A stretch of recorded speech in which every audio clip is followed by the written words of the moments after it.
Okay, so let's get the clutch cover off. The first thing we need to do is, of course, drain the oil, which I've already done.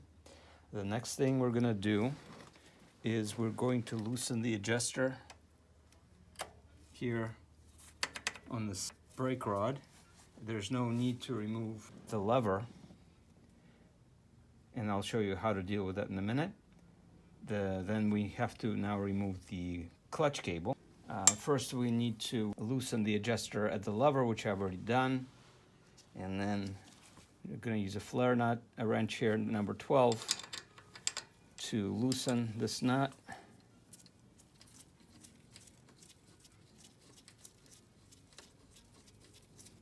To give some slack to the cable.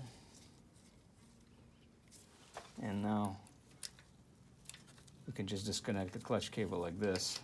I've also disconnected, just in case, the negative battery terminal. I did that at the engine side just because I already Loctited the connection of the battery, and also I want to check the integrity of this connection. Actually, the threads look very clean, but for now we're just going to leave it like this.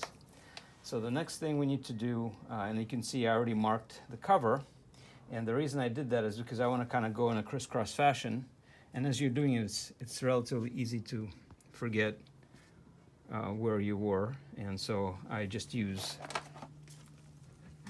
whiteout to mark the cover. You can use a Sharpie, it doesn't really matter. Okay, so the first thing we need to do is crack all these fasteners loose.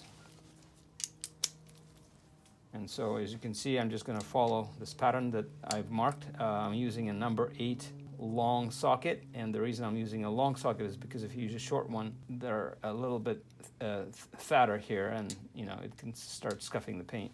So I wanted to avoid that. So a long socket, just crack it.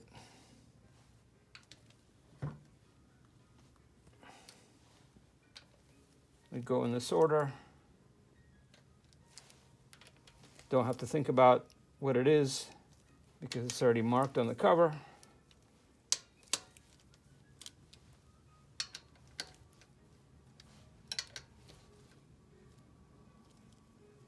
Start over again at 1.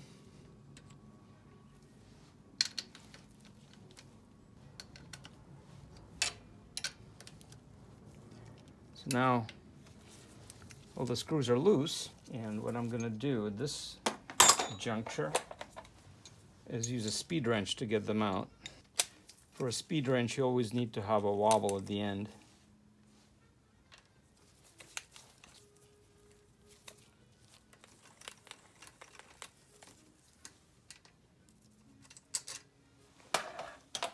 As I remove these screws, I have this little template because my suspicion is that they're going to be different lengths.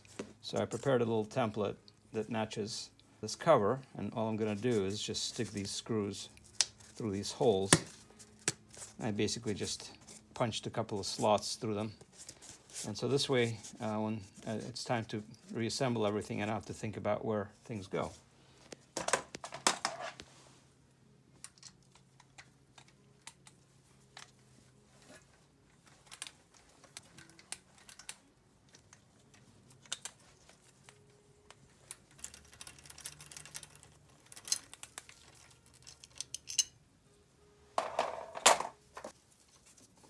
Okay, now we're going to take this bracket off the cable, put the nut back, and we could take this thing out of the way. Okay, all the screws are out.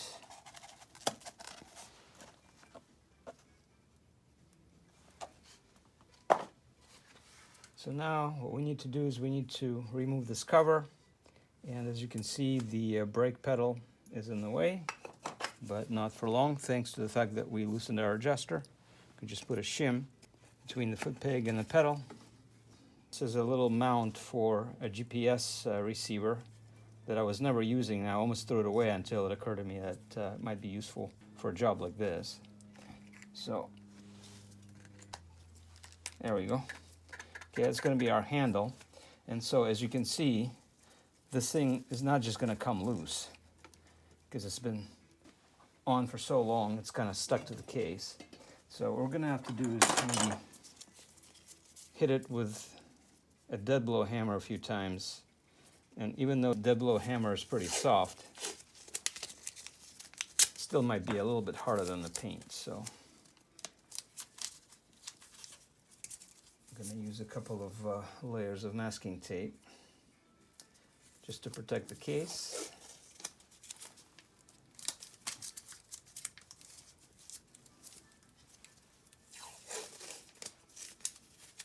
Just in case we're going to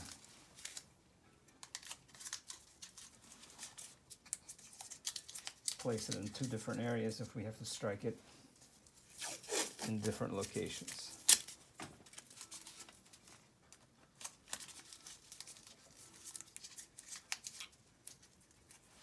Okay, so I'm going to hold on to my little handle here.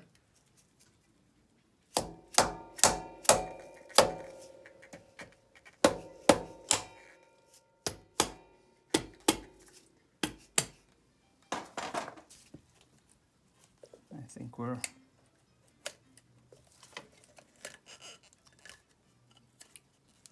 good to go. We're going to have to remove the gasket and also the gasket from the cover, and then we'll proceed to disassemble the clutch.